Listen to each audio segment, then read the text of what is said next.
So Leah, this has been so great. What I like to end things with here is I just want to open the floor up to you. Is there maybe anything we didn't cover today or anything you find valuable you'd want to say to any college students out there who are considering advising as a career?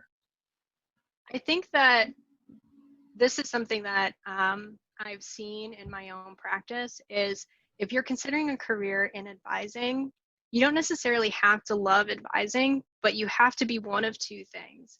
You have to either be a very strong people person, which does not mean you have to be an extrovert. Most people don't believe me when I tell them I am not an extrovert. But you don't have to be an extrovert, but you do have to be a people person. Or if you are not a people person, you have to be incurably curious about almost everything.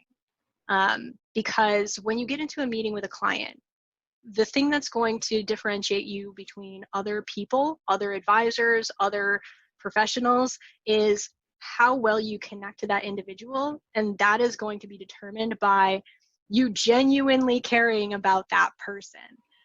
So if you're a people person, that will come naturally to you. If you're not a people person, then being very curious is going to cause you to ask a bunch of questions about them as a person. And that's going to build that connection. So if that's not something that comes naturally to you, then it might be very difficult for you to be an advisor. And like I said, being a people person doesn't mean that you're an extrovert. I think on my team, we run the gamut of introvert to extrovert, and the most introverted person on my team is my boss, the principal who runs our office. So that goes to show you that you don't have to be an extrovert to be successful in this business, but he is incurably curious, like unbelievably so. And so am I.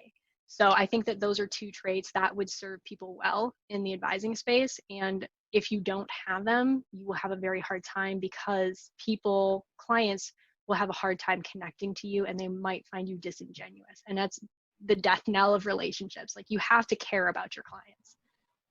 And there's no way to fake that. You just have to actually care about them. So that's been my experience. And I think if you can manage that, you'll be just fine. That's so great to hear. I want to leave it with this because I heard this. I am a naturally curious person, but something that always helped me was every single person you meet, no matter what their IQ is, no matter what their diplomas are, they know things that you don't know. And if you take the time to talk to them, you can learn all of the fun things and interesting things that they know that you don't. So that's so powerful. Yep, absolutely. I had a neighbor who lived across the street from me. I had talked to him a few times since I had moved there.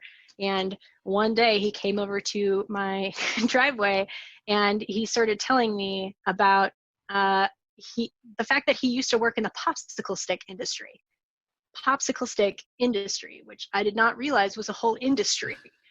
But he had this huge depth of knowledge about geopolitical stuff because he worked in popsicle sticks. And that goes to show you that you never really know what a person does or thinks or knows based on appearances or even the information you already know about them. If he had told me, I work in the popsicle stick industry, would I have understood from that statement that he could have a nuanced discussion of the geopolitical situation in Ecuador? But that's the type of stuff that you run into. That is fantastic. Leah Schmid, thank you so much. Happy to be here, as always.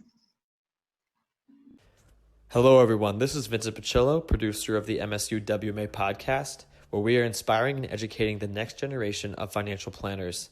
Thank you for listening to today's episode. If you enjoyed it, please check out our channel on all platforms such as Spotify and Apple Podcasts, and check out our social media at MSU WMA and MSUWMA.com.